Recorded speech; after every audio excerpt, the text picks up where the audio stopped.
제 소개 잠깐 드리면요. 저는 꿈새 생애설계 협동조합 이사장으로 대표로 이렇게 활동하고 있습니다. 꿈새는 꿈꾸는 세상이라는 뜻입니다. 그래서 우리가 어렸을 때 모든 분들이 다 꿈을 가지고 있잖아요. 그런데 살면서 또 누구를 위해서 일하면서 가족을 위해서 직장을 위해서 헌신하면서 이렇게 살아오다 보니까 자신의 꿈을 다 잃고 잃어버리고 살았어요. 그래서 그분들의 꿈도 찾아드리고 우리도 우리 꿈을 이루자 해서 꿈꾸는 세상을 만들자 해서 꿈새생애설계 협동조합으로 이렇게 명명을 했었습니다. 그리고 서울시 50플러스 재단 서울시에서 출연한 신중년들을 위한 학습 또 단체 설립 커뮤니티 활동 이런 재단이 있습니다. 거기에서 지금 7년차 상담사로 활동하고 있습니다. 그리고 오산대학교에서 또 직업 상담학하고 심리학, 직업 심리학, 그리고 생애설계 이론과 실제 이렇게 강의를 하고 있습니다. 그리고 심리상담사, 직업상담사, 또 생애설계 상담사 여러 가지 활동을 하고 있습니다. 그래서 강의와 또 협동조 활동과 상담, 요게 제 주 사업 아이템, 또 활동 아이템이고요. 그리고 저는 시를 쓰는 걸 좋아합니다. 그래서 한 180편 정도 써놓은 시가 있습니다. 그리고 음악 듣기를 좋아하고요. 또 글을 쓰는 걸 좋아합니다. 자, 그러면 제 서적, 제가 집필한 서적이 있는데요. 신중년 씨의 생애설계 이야기라는 책이 있습니다. 그래서 이 책을 보시면 간접적으로도 앞으로 인생 후반전을 어떻게 살아갈 것인가를 충분히 이렇게 공감하면서 이해할 수 있습니다. 그리고 이 책을 뭐 처음부터 안 보셔도 되고요. 아무 곳이나 떠들러서 읽어보시더라도 사례 중심으로 이야기식으로 되어 있기 때문에 아주 편안하게 읽어볼 수가 있으십니다. 그래서 도서실이나 독서실이나 이런 곳에서 한번 빌려서 읽어보셔도 되고요. 또 생애설계 상담 가이드북도 제가 쓴 책이 있습니다.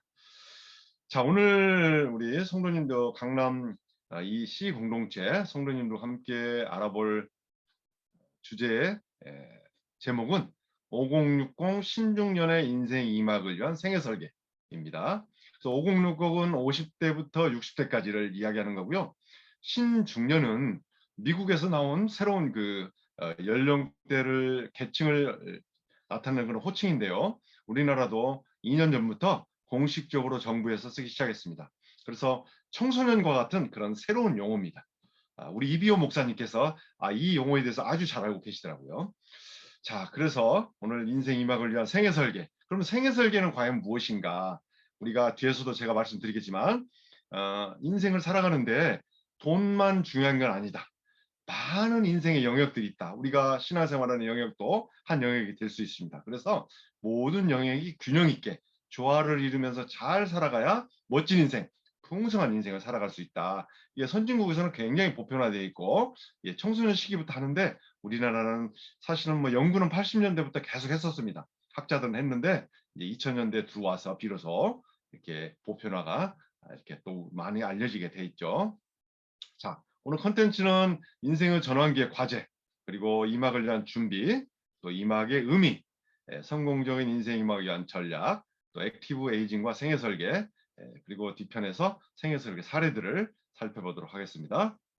자, 생애설계 성공 사례 시작하기 전에 잠깐 제가 인트로로 말씀을 드리면 저와 상담하셨던 분 중에 자세하게 뒤에서 또 이분에 대해서 얘기를 할 텐데요. 은퇴를 70세에 하셨어요, 이분이.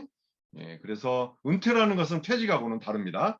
퇴직이라는 것은 자기의 주된 일자리를 떠나서 뭐 다른 일자리라 아니면은 뭐 약간 뭐 여가 활동을 즐긴다든지 하면서 일거리를 가지고 이렇게 활동하는 것은 뭐 퇴직이라고 할 수 있지만 은퇴는 완전히 자신이 일을 하지 않는 것을 은퇴라고 합니다.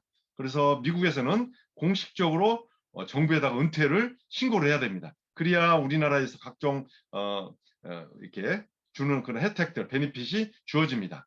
그러나 우리나라는 그런 공식적인 은퇴는 없죠. 본인이 나는 이제부터 일을 안 한다, 이제부터 은퇴야 라고 하면 이제 은퇴가 되는 겁니다. 그래서 이분이 은퇴 이후에 어떻게 삶을 살아야 될지 모르겠다라고 저를 찾아와서 고민을 얘기를 했었는데 저와 7번, 8번 상담을 하면서 수목원 전문가, 그냥 수목원 전문가가 아니에요. 이 얘기를 듣고 그분이 막 가슴을 뛰면서 너무너무 좋아하시고 자신의 아내와 요즘도 열심히 잘 활동하고 계십니다. 그래서 현재는 이제 71세죠. 자, 그래서 여러분들도 얼마든지 그런 삶을 사실 수 있을 거라고 생각이 됩니다. 자, 인생의 전환기와 과제. 과연 인생의 전환기는 지금 어떤 이슈들이 우리 눈앞에 다가와 있고 우리가 해야 될 과제들은 무엇인가 한번 살펴보도록 하겠습니다. 자, 첫 번째 한 3가지 정도를 말씀드리겠는데요. 인구학적인 변화입니다. 뭐 너무나도 잘 아실 거예요. 우리 인간의 수명이 엄청나게 빠른 속도로 증가하고 이렇게 늘어나고 있다는 거죠. 그래서 앞에 보신 그림은 2015년도 타임지 첫 회, 연초 첫 회의 표지 모델입니다. 그래서 올해 태어난 아이 142세까지 살 수 있다고 보는데 이게 축복일까 재앙일까 이런 기사예요. 표지 커버 스토리 기사입니다. 자, 이게 뭔 얘기냐면 인간 수명이 계속 길어지는데 물론 자연적으로 길어지죠. 왜? 영양이 좋아지고 의학이 좋아지고 또 운동들을 또 열심히 하니까. 그렇지만 라파마이신이란 그런 어떤 그 물질을 주입을 하면은 현재 수명보다 현재 80세를 기준으로 했을 때 142세까지 살 수 있다는 거죠. 그래서 제가 이 142세가 과연 근거가 있는가를 자료를 다 찾아보셨어요. 여러분도 한번 찾아보십시오. 텍사스 대 헬스 사이언스 센터에서 흰쥐에다가 라파마이신을 주입을 했어요. 그랬더니 무려 2.7배를 더 살더라는 거예요. 그래서 인간에게 똑같이 그 수명에다가 인간의 80세를 기본 수명으로 했을 때 거기다 대입을 해보니까 142세까지 나오더라는 거죠. 그래서 야, 우리가 지금 평균 우리나라 기대 수명이 83.5세거든요, 작년에. 그런데 142세면은 앞으로 60년이라는 세월이 더 우리한테 남아있다는 거죠. 그래서 과연 아무 준비도 않고 살아도 되는 것인가? 이걸 한번 머릿속에 곰곰이 생각해 보시면서 들으셨으면 좋겠습니다. 자, 100세 시대, 100세 시대 너무 얘기를 많이 하죠. 그래서 100세 인생이라는 책이 있습니다. 영국의 유명한 학자가 쓴 책인데요. 여러분들도 꼭 한번 읽어보십시오. 생애 설계에 대해서 비록 뭡니까 어떤 책보다도 가장 자세하고 아주 근접하게 써놓은 책이더라고요. 제가 이 책에서 가져온 내용인데요. 200년 동안 인간의 평균 수명을 조사해 봤더니 10년마다 2년씩 증가했더라. 그래서 앞쪽은 빼버리고 1914년도에 출생한 사람의 1%가 100세까지 살았다는 거죠. 그래서 그 데이터를 쭉 대입을 해보니까 2007년도에 출생한 사람의 50%가 104세까지 살 수 있다는 과학적인 데이터가 나온 거예요.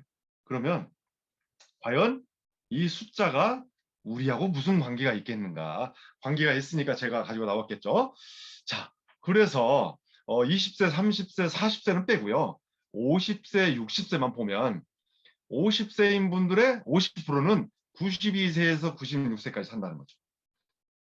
그 다음에 현재 60세인 분들은 50%가 89세에서 94세. 그러니까 현재 내 나이가 50대, 60대다 라고 생각되신 분들은 90세 중반까지는 너끈하게 사실 수 있다 이렇게 보시면 되는 거예요. 자, 모두가 사는 게 아니라 50%. 그러면 오늘 참석하신 여러분들 중에 절반 가까이는 96세까지 사신다는 거죠. 그럼 내가 60세다. 그러면은 앞으로 몇 년요? 35년 사셔야 되는 거예요. 그러면 아무 준비도 안 해도 될까요? 안 되는 거죠. 왜? 우리가 직장 생활 뭐 30년 또는 35년 하기 위해서 얼마나 공부를 많이 했습니까? 뭐 유치원부터 하신 분들, 대학원까지 또 유학까지 갔다 오신 분까지 하면은 뭐 20년 이상 공부를 한 거죠. 그런데 그렇게 해서 어떻게 해요? 30년, 35년 직장 생활 한 거죠. 그죠? 그런데 앞으로 35년 100세 이상이면은 40년 이상을 살아야 되는데 아무 준비를 안 한다는 것은요. 큰일 날 일입니다. 그래서 여러분들이 오늘 정말 행운이다. 목사님께서 정말 좋은 시간을 이렇게 마련해 주셨다. 이렇게 생각하셔도 과언이 아니라고 생각이 됩니다. 자, 정부에서 발표한 통계청에서 발표한 제가 데이터를 가지고 나왔어요. 2022년도 올해 발표한 데이터입니다. 자, 인구가 고령화 된다는 거죠. 고령화라는 건 뭐냐면 65세 이상 인구가 계속해서 늘어나는 것을 고령화라고 그러는 거예요. 우리나라는 현재 14%가 넘었죠. 그래서 고령 사회입니다. 20%가 넘어가면 초고령 사회가 되는 거죠. 그래서 이 그래프를 보면 이 가운데 이 항아리형이었죠. 이 가운데 가장 많은 인구 분포를 보이는 연령대가 50대에서 70세 그 사이예요. 그죠? 그러면은 이분들이 지금 은퇴가 직면에 있거나 아니면 은퇴를 준비 중이거나 또는 뭐 퇴직에 직면에 있거나 퇴직을 준비 중이거나 아니면 은퇴를 하셨거나 이런 분들이라는 거죠. 그러면은 이분들의 그 인구 분포가 앞으로 어떻게 될까요? 2041년도 딱 19년 그러니까 20년 정도가 된 이후에도 이 연령대의 폭은 줄어들지 않는다는 거예요. 그대로 간다는 겁니다. 그러면 인구가 얼마나 늘어나겠어요? 우리가 그 65세 이상 인구가 엄청나게 늘어나는 거죠. 그래서 결국은 이렇게 우리가 20%만 넘어도 10명 중에 2명, 5명 중에 1명은 65세 이상 인구라는 거죠. 지하철이고 버스고 시내고 어디고 간에 교회도 마찬가지고 우리가 어르신들이 굉장히 많아진다는 거죠. 이것이 아무 문제가 없을까요? 엄청난 문제를 가져올 수 있다는 거죠. 그래서 저는 교회에도 계속해서 제가 말씀드리고 있고요. 정태경 장로님, 강남 비공동 공동체니까 우리 사회선교 본부장님이신데 이재용 담임 목사님 찾아가서 이 문제 심각하게 생각해야 됩니다라고 건의도 최근 한 2주 전에 드린 적이 있어요. 자, 그 다음에 두 번째 이슈인데요. 자, 두 번째 이슈는 4차 산업혁명. 이건 너무나도 많이 들었기 때문에 제가 뭐 자세히 설명할 필요도 없습니다. 4차 산업혁명은 우리가 1차는 증기기관이 발명된 거고 2차는 전기가 발명돼서 대량 생산하던 대량 생산 시대로 들었었던 그런 시기를 얘기하잖아요. 그리고 3차 산업혁명은 이제 컴퓨터가 발견돼서 막 100사람이 하던 것을 10사람이 하고 그 다음에 이제 4차 산업혁명은 모든 것이 연결되는 사물과 사물, 사람과 사물, 또 사람과 사람. 또 초연결 시대를 4차 산업혁명이라고 그러잖아요. 자, 이렇게 4차 산업혁명 뒤에서 살펴보겠지만 여러 가지 이제 핵심 기술들이 있죠. 자, 그런 것들이 우리와 무슨 관계가 있느냐. 우리가 지금 60이 되셔도 청년이라고 다들 그래요. 아무도 60으로 보지 않습니다. 저도 내년이면 60입니다. 그런데 누가 저를 60으로 보겠습니까? 그러면 제가 은퇴한다고 퇴직한다고 하면요. 아무것도 안 하고 있으면요. 아마 손가락질 당할지도 몰라요. 그럼 뭔가 해야 된다는 거죠. 그런데 이 4차 산업혁명 시대에 과연 내가 할 수 있는 일이 있을까? 왜요? 내가 가지고 있는 지식이나 정보를 가지고는 생산성을 낼 수 없다는 거죠. 그래서 나를 채용 안 하는 거예요. 자, 대표 기술들 여러분들 다 아시죠? 인공지능, 사물 인터넷, 3D 프린팅. 3D 프린팅으로 뭐 피자도 지금 이렇게 만들어낸다고 그래요. 그다음에 유전공학, 게놈 지도가 거의 다 완성됐죠. 나노 기술 10억 분의 1로 쪼갤 수가 있네요. 머리카락 이 한 가닥에 10만 분의 1로 이렇게 점을 찍을 수 있다는 거죠. 이런 것들로 인간의 신체라든지 이런 부분에 뭐 화장품, 특히 여성들 이제 나노 기술 많이 사용하죠. 왜냐하면 그 화장품 나노 기술이 접목된 화장품을 쓰면은 피부에 바로 침투가 돼서 이게 늙지가 않는 거죠. 자, 그다음에 무인 자동차, 빅데이터 이런 것들이 우리 바로 옆에 와 있습니다. 바로 옆에 와 있다는 것을 여러분들이 아마 잘 아실 거예요. 그래서 우리가 일을 하고 싶지만 과거에 알고 있는 직업 시장하고는 완전히 달라진다는 거죠. 그래서 기존 직업이 고부가가치가 되고 그다음에 또 직업이 아주 세분화되고 전문화되고 예전에 한 사람이 했던 것을 여러 사람이 이렇게 분업 형태로 나눠진다는 거죠. 그리고 융합형 직업, IT와 금융이 연결되고 통신과 또 막 다른 여러 가지가 연결돼서 새로운 직업들이 많이 생겨나는 거죠. 자, 20년대에 없어질 직업 가능성이 높은 직업 순위. 텔레마케터는 뭐 거의 지금도 필요 없다고 그러죠. 자, 회계사도 마찬가지입니다. 회계사, 세무사는 전혀 필요 없는 직업이라고 지금 얘기합니다. 그런데 그럼 왜 그 직업이 지금 계속 존재하고 있느냐? 너무나 많은 사람들이 거기에 종사하고 있기 때문에 엄청난 사회적 문제가 되기 때문에 직업을 없앨 수 없는 거죠. 지금도 법인카드 이렇게 결제를 하면요. 바로 대차 대조표, 손익 계산서까지 다 분기에 기장이 되는 그런 프로그램들 다 나와 있습니다. 그다음에 소매 판매업자는 여러분들 뭐 무인 점포가 요즘 뭐 갈비도 다 무인 점포에서 사다 드실 수 있잖아요. 작가도 딱 그렇게 데이터만 집어넣으면 소설책이 딱 만들어져 나온다는 거죠. 부동산 중개인, 부동산 중개는 1000분의 1로 사람이 하는 것보다 더 정확하다 그래요. 모든 데이터를 집어넣어 놓고 내가 원하는 매물을 딱 검색을 하면요. 사람이 해준 것보다는 1000분의 1로 더 정확하다는 거죠. 자, 이렇게 앞으로 어떤 직업이 또 없어지고 물론 새로운 직업도 많이 생겨나고 있습니다. 그래서 우리가 어떤 직업이 생겨나고 어떤 직업이 없어지고 내가 어떤 태도를 취하고 어떤 정보를 가지고 계속 나도 학습을 해야 되는지 여러분들이 준비를 하셔야 된다는 거죠. 자, 그 다음에 자율주행차. 자율주행차는 뭐 계속 지금 시험하고 있고 현재도 시판만 안 하고 있지 계속 테스트를 하고 있습니다. 그래서 자율주행차가 나오면 어떻게 돼요? 버스, 택시기사는 뭐 당연히 필요 없어지죠. 면허학원도 필요 없어지죠. 왜냐하면 자동으로 가는데 면허 뭐 딸 필요가 없는 거죠. 공무원, 운전 관련 그런 공무원들이 얼마나 많습니까? 종사하시는 분들. 응급실에 오신 분들도 교통사고로 오신 분들 굉장히 많아요. 응급실 의사도 줄어들거나 없어진다. 변호사, 교통사고 변호, 자동차 보험 관련 보험 설계사나 보험회사, 교통경찰, 자동차 정비사, 견인 관련 사업자 이런 직업들이 없어진다는 거죠. 그죠? 자, 그 다음에 세 번째 이제 여러분들 잘 아시는 메타버스 비대면 시대. 우리가 코로나가 이제 잠잠해져서 많은 대면 활동들이 이루어지고 있습니다. 그래서 소망교회에서는 메타버스로 예배를 드리는 것을 시도를 했대요.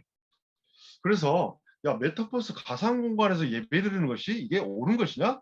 신학적으로 이거 어떻게 되는 것이지? 그래서 목사님들이 막 그 부분에 대해서 토론도 하고 그랬다고 저희 아버지 학교 R&D 센터 우리 전문위원 중에 한 분이 소망교회 출석하시는 성도님이 계시는데 형제님이 계시는데 그 얘기를 하시더라고요. 그래서 메타버스는 나는 관심 없다. 이렇게 하시면 안 된다는 거죠. 여기 데이터에서 보시는 것처럼 막대 그래프를 보십시오. 규학께서 경험해본 메타버스 항목은 무엇입니까? 경험 없음 53%. 경험이 있으신 분들이 47%나 돼요. 여러분들이 47%에 들어가야 된다는 얘기입니다. 저는. 나하고는 관계없다 하시면 안 된다는 거죠. 그 다음에 규약께서 메타버스 활용 교육에 참여하실 의향이 있으십니까? Yes, 62%. 그래서 물론 지금 다 아실 거예요. 좀 더 깊이 있게 또 전문적인 어떤 지식이나 활용 방법은 모르실지라도 아마 다 아실 거예요. 지금 메타버스에서 땅을 지금 다 분양하고 있잖아요. 여러분들이 실물이 있는 땅만 사실 게 아니라요. 이제는 메타버스에서 땅을 사야 된다는 거죠. 그래서 거기에 예쁘게 꾸며놓고 정원을 만들어 놓고 이렇게 하면은요. 나중에 비싼 가격으로 팔 수 있다는 거죠. 예를 들면은 제주도 땅을 가상 세계 딱 만들어 놓는 거예요. 그러면 제주도 그 땅 중에 내가 좋은 땅을 사서 그걸 예쁘게 꾸며놓고 이렇게 뭔가 시설을 해놓고 하면은 누군가가 그게 탐나서 살려고 한다는 거죠. 그 정도까지 지금 하고 있습니다. 이게 무슨 얘기인가? 라고 하실 분도 있을지는 모르겠어요. 사실입니다. 제가 전혀 이렇게 지어낸 얘기가 아니고요. 자, 최근에 저는 성북구 사는데 강북구에서 신중년들 대상으로 평생교육 학습이 있었어요. 그런데 수료식을 어디서 했냐? 메타버스에서 하셨어요. 자, 물론 메타버스 여기 수료식이 안 온다고 뭐 문제가 있는 건 아니죠. 그러나 기왕에 공부를 하셨으니까 수료식 참여하면 좋잖아요. 그런데 메타버스 내가 들어갈 줄을 모르면은 수료식 참여를 못 하는 거죠. 그죠? 예. 그래서 알아야 된다는 거죠. 그 다음에 회의도 요즘은 우리가 이제 예배도 메타버스에서 우리 순예배도 메타버스에 들을지도 몰라요. 글쎄 이제 우리 신학자들께서 연구하셔가지고 괜찮다. 하나님께서 이것도 만드신 도구이기 때문에 기뻐하실 수 있다라고 이제 이렇게 어떤 뭔가 평가가 내려지면은 우리가 이 안에 들어가서 조기운 그다음에 나의 모습을 이렇게 옷을 입고 꾸미고 내 자리 가서 딱 앉아야 되는 거죠. 그래야 예배에 참석하는 걸로 된다는 거죠. 그래서 젊은 친구들은 재택근무 이런 거 하시면 회의에 참여해야 된다는 거죠. 이렇게. 그다음에 교보생명에서 지난 그 연말에 메타버스에다가 점포를 차렸어요. 이제는 우리가 은행 점포, 뭐 주식 그 상담하기 위해서 온라인으로 아니면은 뭐 점포에 나가지 않아도 된다는 거예요. 여기 가시면 실제 상담하는 사람이 나와서 상담을 해주는 거예요. 나는 가상이지만. 아시겠죠? 그 다음에 여행 가실 때도 여행도 메타버스에서 우리가 예를 들어서 제주를 간다. 그럼 뭐 제주도 뭐 카르텔에서 잔다. 그러면 카르텔에는 어떤 음식 메뉴가 있을까? 가봐야 알잖아요. 아니면은 홈페이지 들어가서 그림만 봐야 돼. 그런데 메타버스에 들어가면요 실물이 그대로 다 장면이 나와 있어. 그러면 내가 여기서 전부 보고 확인하고 주문하고 나는 뭘 먹어야지 미리 예약해 놓고 갈 수 있는 거예요. 방도 모습도 다 여기서 볼 수 있고요. 그렇죠? 그렇지 않으면 막 옛날처럼 아날로그식으로 전화해서 물어보고 아니면 홈페이지 들어가서 보고 이렇게 해야 된다는 거죠. 그래서 메타버스도 내가 꼭 알아야 된다. 앞으로 2, 3년 뒤면은 우리가 스마트폰도 없어집니다. 왜냐? 고글로 다 바뀝니다. 고글 진즉 나왔어요. 진즉 나왔는데 너무 고가이기 때문에 지금 실용화가 안 되고 있는 겁니다. 그래서 스마트폰도 아직까지도 기능을 잘 사용하지 못하는 분들이 너무나 많습니다. 정식을 같이 하고 돈을 서로 이렇게 더치페이를 했는데 돈을 보내주면 받을 줄 몰라가지고 다시 되돌아버리는 경우, 그런 동료들이 주변에 보면 많아요. 그러니까 그런 간단하게 자녀들한테 여쭤봐도 되고, 자녀들이 잘 또 안 가르쳐 주려고 해요. 그러면 스마트폰 교육하는데 굉장히 많습니다. 우리 내곡동에 우리 서초 50% 센터, 우리 온누리교회 재단에서 위탁받아서 운영하고 있잖아요. 거기 가시면 여러분들 프로그램 얼마든지 들으실 수 있어요. 자, 그래서 이러한 여러 가지, 세 가지 이슈, 이런 문제가 있는데, 자, 그러면 나는 어떻게 해야 되느냐. 이제 알았어.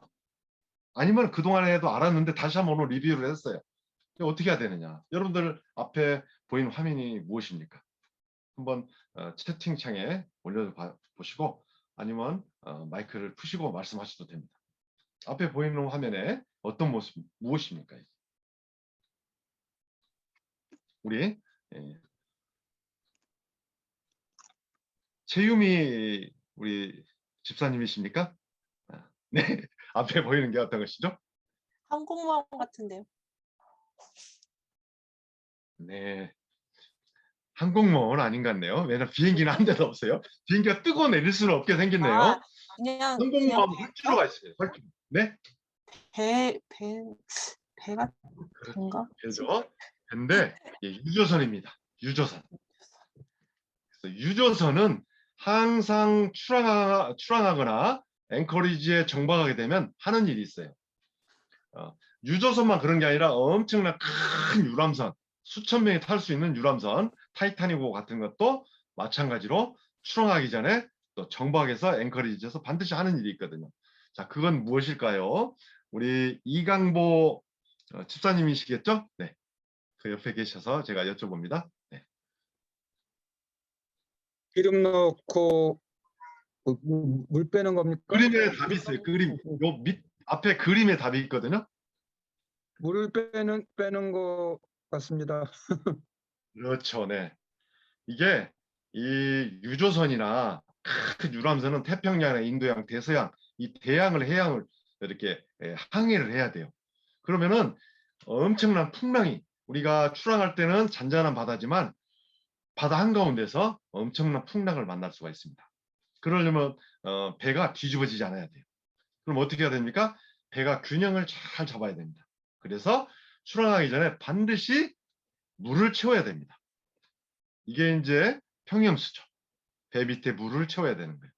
그러고 나서 정박지에 도착하면 이제 물을 빼는 거예요. 요 현재 유조선은 물을 빼는 작업을 하고 있습니다. 자, 이게 뭐예요? 우리가 인생이란 항해, 앞으로 30년, 40년 남아있는 인생이란 항해를 하기 위해서 평형수를 준비해야 된다는 거죠. 그렇죠?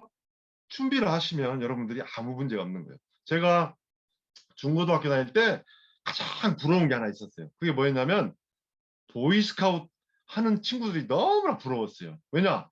그 단복 입고 이렇게 베레모 같은 거 쓰고 리본 딱 차고 이게 너무너무 부러웠어요. 그게 하고 싶어서.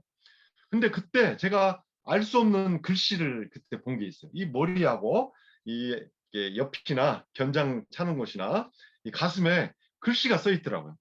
그래서 저도 글씨가 도대체 무엇일까 너무너무 궁금했거든요. 그래서 이제 성인이 돼서 인터넷에서 찾아봤죠. 그래서 알았어요. 그 글씨가 자 무엇이었을까요? 우리 한경애 권사님이십니까? 한경애 권사님. 네, 나 지금 답변하기 싫은데 왜 자꾸 물어보는 거야? 이런 표정이신 것 같습니다. 제가 말씀드릴게요. 네, 준비라는 거였어요. 그래서 왜 준비가 여기에 붙어 있을까? 보이스카우트, RCY 이 단원들이 하는 일이 응급구호, 재난구호 막 그런 걸 하는 일이잖아요. 그럼 어떻게 해야 돼요? 항상 준비를 하고 있어야 돼요. 어떤 준비요? 잘 응급처치를 할 수 있고 재난구호를 할 수 있는 늘 훈련받는 그런 준비를 하고 있어야 된다. 그러면은 어떤 위기 상황이 닥쳤을 때 얼마든지 우리가 대응할 수 있다. 마찬가지입니다. 막연히 우리는 위험에 대한 감수성이 있어요. 실제 눈앞에 보이는 위험은 느끼질 못하면서 막연한 위험에 대한 어떤 감수성을 가지고 있습니다. 그래서 제가 이렇게 동료들도 보면요, 담배 피는 사람들이 있어요. 그러면 삼겹살 같이 먹다가 느끼하다고 하면서 막 담배를 가서 막 2대씩 밖에 나가 피고 옵니다. 그런데 피고 와서는 또 삼겹살 탔다고 가위로 막 잘라내면서 먹고 잘라내고 먹어요. 자, 담배 2대에 들어있는 암 발암 물질이요. 삼겹살 한 100번은 구워 먹어 탄 거 먹어도 담배 2대에 들어있는 것보다는 덜 들어있을 거예요. 그죠? 그냥 막연한 그런 어떤 마찬가지라는 거죠. 우리 인생 이막도 막연하게 두려워할 필요 없다는 거죠. 그냥 편안하게 잘 준비하면 된다라고 생각이 됩니다. 자, 그래서 이제 쉬는 시간 전까지 인생 후반기에 한 6가지 리스크를 살펴보겠는데요. 자, 리스크. 한국말로는 뭐 위험이라고 해석을 하는데 사실은 위험이라는 그 해석은 잘못된 해석입니다. 여러분도 아다시피 리스크는 기회일 수도 있고 위기일 수도 있다. 이게 이제 정확한 표현이죠. 위험은 그냥 대인적. 이게 이제 정확한 영어 표현이고요. 그래서 우리가 인생 후반기에 여러분들이 뭐 많이 들으셨을 거예요. 우리 트러스트 연금 포럼의 강창희 이사장님, 옛날 미래셋 은퇴연구소 소장님이었죠. 그분도 강의할 때마다 늘 이걸 얘기를 합니다. 그러나 이제 강사들마다 약간씩 조금 다르게 얘기네요. 그러나 생애 설계에서는 이렇게 이제 보고 있어요. 생애 설계는 미국에서부터 오랫동안 연구해 온 것을 우리가 한국에서 도입을 한 겁니다. 자, 그래서 6가지 리스크. 위험이지만 잘 준비하면 기회일 수 있다는 거죠. 그래서 장수 리스크, 건강 리스크, 자산 손실 리스크, 뭐 성인 자녀 리스크, 현금 흐름 리스크, 황혼 이혼 리스크, 이렇게 6가지 정도가 있다. 뭐 물론 5가지가 있다라고 하는 분도 있고 뭐 더 이렇게 7가지가 있다 이렇게 주장하시는 분들도 계십니다.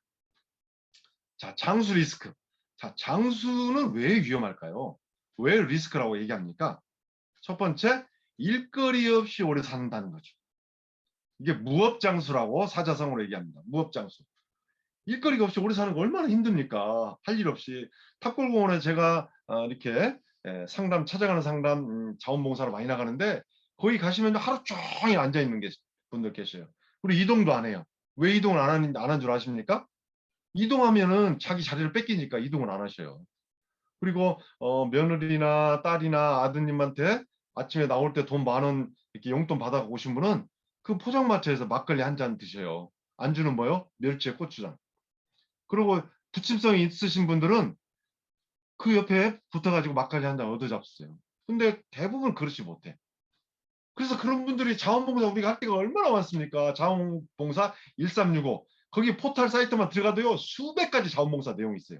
그냥 아무 기능이 없어도 돼.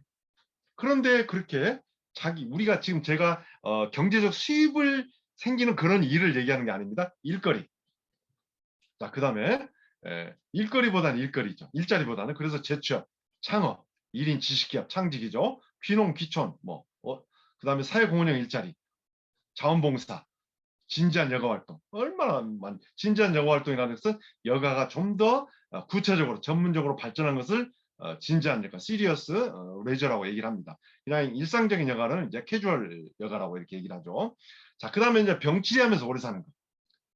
유병장수라고 합니다. 저희 어머니도 지금 몸이 안 좋아서 계속 우리 형님 72세인데 형님이 모시고 있어요. 그래서 노인을 모시는 거죠. 그래서 유병장수. 의료비가 엄청나게 들어간다는 거죠. 그래서 저희 2020년도 65세 이상 진료비가 37조가 들어갔다 무려. 그래서 전체 의료비의 43% 엄청나죠. 건강보험료 계속 오를 앞으로 예정입니다. 우리 은빛날개 담당 장로님께서 코로나에 걸리셨는데 의료비 청구서가 나왔대요. 280만 원 나왔다. 일주 반인가 계셨는데 본인이 부담한 건 얼마요? 12,000원인가 밖에 안 됐죠. 그러니까 이게 국가 재정이 엄청나게 부담이 된다는 거죠. 그래서 이것도 엄청나게 문제입니다. 1인당 40만 원. 물론 내가 내는 건 아니죠. 국가가 국민건강보험공단에서 부담하는 거죠. 자, 그 다음에 은퇴 자금 없이 오래 사는 거. 이게 이제 무전장수입니다. 돈 없이 오래 사는 거 너무너무 힘들죠. 그래서 저한테 72세 되신 여성 어르신께서 오셔가지고 계속 일자리를 구해달라고 막 설거지하는 것도 괜찮대요. 그래서 설거지 하시다가 큰일 납니다. 허리 금방 나가시고요. 설거지 하루 종일 쭈글 치고 앉아 설거지 외에는 아무것도 안 시켜요. 엄청나게 힘듭니다. 그래서 한 달에 50만 원만 더 벌었으면 좋겠다는 거예요. 그래서 제가 어르신 그냥 집에서 좀 쉬시고 자녀들 도움을 받으시는 게 좋겠습니다 했더니 누나라고 생각하고 저한테 계속 자기 일자리를 달라고 이렇게 얘기를 하시더라고요. 왜 이런 분들이 그럼 이렇게 그런 적은 돈이면 적은 돈이고 많은 돈이 많은 돈이겠지만 그걸 원하시는가? 준비가 안 돼 있기 때문에 그런다는 거죠. 자, 홀로 고독하게 오래 사는 거. 이건 진짜 어려운 거죠. 그래서 우리나라 65세 이상 인구 설문조사를 했어요. 가장 힘든 게 뭡니까? 그랬더니 여성들은 외롭다. 65세 이상 여성들은 외롭다는 거예요. 그 다음에 남성들은 고립감. 고립감은 뭐예요? 많은 사람 가운데 있지만은 왕따 당한 느낌이 든다는 거죠. 며느리도 있고 아들도 있고 손주도 한 집에 살지만 늘 자기는 이렇게 소외되는 느낌. 이게 이제 고립감이에요. 그렇게 어렵다는 거죠. 그래서 장수위험 이게 막연하게 오래 살면은 뭐 어떻게 되겠지 안 된다는 거죠. 자, 그 다음에 계속 보겠습니다. 건강위험. 한국인의 기대 수명이 아까 제가 서두에 말씀드린 대로 작년도 우리 통계치가 83.5세입니다. 평균적으로 남녀가. 근데 건강 수명은 66.3세. 무려 몇 년요? 17년을 유병 생활을 한다는 거죠. 물론 전면적으로 누군가의 간호를 받아야 될 경우도 있지만 어찌됐든 계속 병치를 하면서 사는 기간이 그렇게 긴 시간이라는 거죠. 얼마나 삶의 질이 떨어지겠어요. 자, 그 다음에 성인 자녀 위험. 자, 성인 자녀 위험은 너나 나나 할 것 없이 모든 사람에게 닥친 문제입니다. 너무너무 이 문제로 상담에 오신 분들이 많아요. 자, 상담에 오시면 대부분요, 성인 자녀 리스크 얘기 안 합니다. 무슨 얘기예요? 일자리를 구하러 오시는 거예요. 그런데 이분이 일자리 때문에 필요해서 일자리를 달라고 하시는 게 아니에요. 살펴보면 뭐 부부간의 갈등, 자녀 갈등, 자녀가 취업을 안 해서 자녀가 사고다 망해가지고 자녀가 이혼해서 그다음에 결혼했는데 자녀를 낳지 않고 또 막 결혼도 안 하려고 엄청나게 힘들다는 거죠. 그리고 취업을 안 하고 계속 공부만 하려고 하고 유학 보내달라 이런 것들이 성인 자녀 리스크예요. 왜? 나의 노후 자금을 까먹기 때문에 그런다는 겁니다. 제가 다 물어봐요 어르신들께. 혹시 자녀가 사업하시다가 엄마 나 이거 1억만 있으면 이거 부도 안 나는데 엄마 집 담보로 해서 좀 1억 빌려줄 수 있어? 그럼 빌려주실 거예요? 안 빌려주실 거예요? 그러면요 거의 100% 빌려주신다고. 당연히 줘야죠. 어떻게 안 줄 수가 있어요? 다 그렇게 얘기합니다. 그렇죠? 그래서 우리의 노후 연금 자산을 자녀에게 뺏길 우려가 굉장히 높다는 겁니다. 이건 옆집 김집사님 일이야, 김장로님 일이야가 아닙니다. 내 일이라는 거죠. 그렇죠?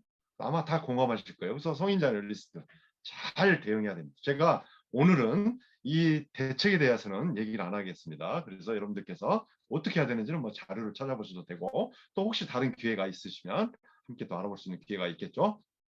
자, 직장인 5명 중 2명은 나는 캥거루족이다 이렇게 얘기하는데요. 제 얘기가 아니라 사람이 내서 조사한 바에 의하면 그렇다는 거죠. 왜 캥거루족이요? 왜 엄마 아빠한테 붙어 살아요? 집 문제 때문에, 식비 등 생활비 때문에 그렇다는 거죠. 그죠? 자, 저한테 상담 오신 분도 공무원 시험을 4번을 봤는데 실패했대요. 41살, 2019년도니까 지금 뭐 나이가 더 들었겠네요. 그래서 이 아들이 매일 자기 집으로 일본 만화책이 배달이 된다. 그래서 너무너무 힘들어. 방 안에 가면 일본 만화책으로 쫙 이렇게 디귿자로 이렇게 쌓여져 있대요. 어떻게 하면 좋겠냐고 저한테. 그래서 어떻게 하실 겁니까? 이분이 건축업으로 하시다가 퇴직하신 분이에요. 그래서 쭉 살펴보니까 집이 2채이셔서 제가 선생님 집 2채 그거 뭐 하실 겁니까? 자녀가 또 있습니까? 그 자녀 말고 그때 이 아들 하나밖에 없대요. 그러면 이 아들이 공무원 시험 4년이나 했는데 안 됐잖아요. 이 아이가 취업을 안 하고 싶어서 안 한 게 아니지 않습니까? 얼마나 힘들겠어요. 그리고 이 아이 생각에는 제 생각에는 자 아빠가 집이 2채가 있는데 아빠가 돌아가시면 그 집이 누구 거예요? 내 거잖아요. 내가 뭐 일하고 싶겠어? 저부터도 일하고 싶지 않겠어요. 그러니 그런 모습 이렇게 보기 싫고 또 아이가 그러면 얼마나 힘들게 이렇게 생활하겠습니까? 본인도. 그러니 집 한 채 파셔가지고요. 정말 뭐 조그마한 가게라도 하나 차려주십시오. 그리고 나머지 또 집 한 채 있잖아요. 셋이 사시고 자녀의 돌봄 받으시고 이렇게 천국 가시면 또 그 자녀가 그 집에서 살고 그러면 되잖아요. 근데 이제 이분은 사업에서 막 자기가 자수성가해가지고 남은 재산은 그거기 때문에 큰 허물지 못하는 거예요. 우리 고정관념이 있거든요. 자, 현금 흐름 위험이 있습니다. 현금 흐름 위험. 우리가 이제 직장을 그만두고 퇴직하거나 은퇴하게 되면 고정적으로 들어오는 돈이 없어요. 그래서 모든 사람들, 제가 퇴직하신 분들 늘 강의 현장에 가면 내일 퇴직하는데 퇴직에 대한 어떤 느낌이 없어요. 근데 언제 퇴직의 느낌이 드냐 그러면 25일 날 통장에 급여가 안 들어오면 아, 내가 퇴직했구나 이렇게 느낀대요. 그래서 우리가 현금 흐름이 늘 있어야 되는데 우리는 어디에 재산이 다 있습니까? 부동산에 거의 대부분 있다는 거죠. 특히 주택. 뭐 부동산이라 해봐야 우리가 집 한 채 가지고 있는 거 아닙니까? 그래서 부동산, 주택 이런 데 이렇게 자금을 묻어놓을 게 아니라 현금화를 꼭 해놔야 됩니다. 그래야 긴급자금, 목돈 들어갈 일을 굉장히 많습니다. 저도 어머니가 몸이 안 좋으셔서 목돈이 계속 들어가요. 한 번 병원에 가면 막 380만 원씩 들어가요.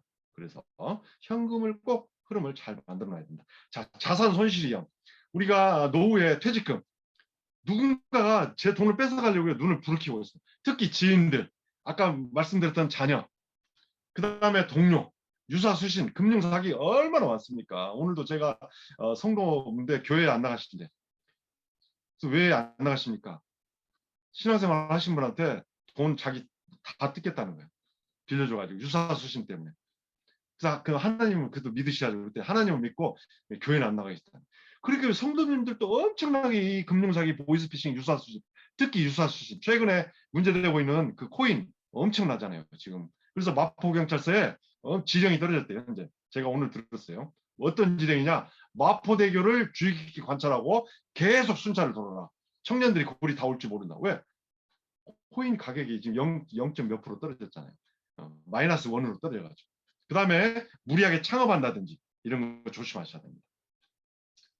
창업은 절대 전문가의 도움을 받으셔야 되고 많은 연구 끝에 오랫동안 그 지역 탐색하시고 데이터 조사하시고 하셔야 됩니다. 그런데 그냥 무리하고 왜 창업하시냐? 직장인들의 가장 소망이 그거거든요. 자영업 한번 해보는 거. 사장님 소리 한번 들어보는 거. 그런데 내가 자영업, 그리고 나도 명함을 가지고 싶어. 뭔가 일하고 있는 모습을 보이고 싶어. 갑자기 내가 60밖에 안 됐는데 일을 안 한다니까 너무 공허하잖아요. 그런데 내가 어떤 그 아이템을 가지고 사업을 하려다 보니까 너무 임대료가 비싸고 보증금이 비싸. 그러니까 보증금이 저렴한 데로 가시잖아요. 그러면 어때요? 거기는 장사가 안 되는 것이죠. 그래서 제가 강북구 미아동에 살다가 재개발 때문에 3년 전에 이 월북동 이사 왔는데요. 미아역에서 한 6분 정도 걸어 올라가는 거. 거기에 계속 가게가 생겼다 없어졌다, 가게가 생겼다 없어졌다. 너무 안타까워요. 거기에 양고기집 막, 양고기 누가 거기서 와서 드시게. 미장원 할머니들만 사시는데 젊은이들 요즘 다 시내에서 머리 하는데 누가 미장원 거기 와서 삽니까? 그 현재도 많은데. 그래서 이런 창업, 투자, 본인이 투자 안전형이라면은 예금해 놓으시고 약간 정말 적금식이라든지 아니면은 매월 이렇게 조금씩 뭔가 원리금이 보장이 되는 그런 상품에 투자를 하셔야 됩니다. 자, 그다음에 황혼이온. 황혼이온 너무나 많죠. 엄청납니다. 빨간 글씨 보시면요. 황혼이온이 2020년 전체 이용 건수 10만 건 중에 황혼이온이 3만 6천 건, 3만 9천 건, 약 4만 건, 37%가 황혼이온이라는 거예요. 자, 황혼이온이 뭐예요? 결혼한 지 20년 된 이상 된 부부가 이혼하면 황혼이온입니다. 그러니까 나이가 드셔가지고 이혼해서 황혼이온이 아니고요. 결혼한 지 20년 이상 된 부부가 이혼하면 황혼이온이다. 그래서 못 참겠다는 거죠. 이제 퇴직했으니까 이제 갈라 쓰자. 저한테 오신 분들 많아요. 그래갖고 뭐 배우자는 뭐 어디가 시골에 가서 뭐 이렇게 귀농귀촌 하시고 계시고 막 이렇게 얘기를 해. 근데 결국 상담하다 보면요. 이혼하셔가지고 떨어져 사시는 거야. 너무나 많습니다. 그래서 이건 내 일이 아니야. 절대 그렇지 않습니다. 왜냐? 부부가 아침에 만났다가 일하고 저녁에 이렇게 아침에 헤어졌다가 일하고 저녁에 만나면요. 이렇게 별로 접촉할 시간이 없기 때문에 갈등이 수면 밑에 다 가라앉아 있습니다. 그런데 이제 자주 같이 있는 시간이 많이 있고 그러면요. 갈등의 소지가 있어요. 그리고 남성들은 이렇게 집에 있고 여성 호르몬이 많이 나오고, 여성들은 밖으로 나가려고 개별화가 돼서 밖으로 나가려고 하시고, 또 남성 호르몬이 증가하고. 그러니까 거기서 당신은 몇 시에 들어와, 왜 나가, 교회는 왜 가는 거야, 뭐 주일만 가면 되지, 뭐 이렇게 하면서 싸우는 거죠. 그래서 그게 큰 갈등으로 이어진단 말이야. 남성들은 또 냉장고 열어보시고, 왜 냉장고 윗칸에는 있어야지 아래칸에 있어, 아이들한테 얘 뭐 리모컨 어디 있냐 해가지고 아이들이 집에서 공부하면 어디로 가요? 다 카페 가. 그래서 어르신들이 아이들이 왜 카페 갔는지 모르겠대요. 왜 카페를 가서 공부하는지. 근데 제가 카페 가서 공부해 보니까 너무 잘 되더라고요, 카페가. 어찌됐든 황혼이온 리스크가 엄청난 문제가 되고 있다. 네. 자, 여기까지 43분인데요. 지금 몇 분이죠? 8시 50분이네요. 10분 쉬시고 9시에 시작하도록 하겠습니다.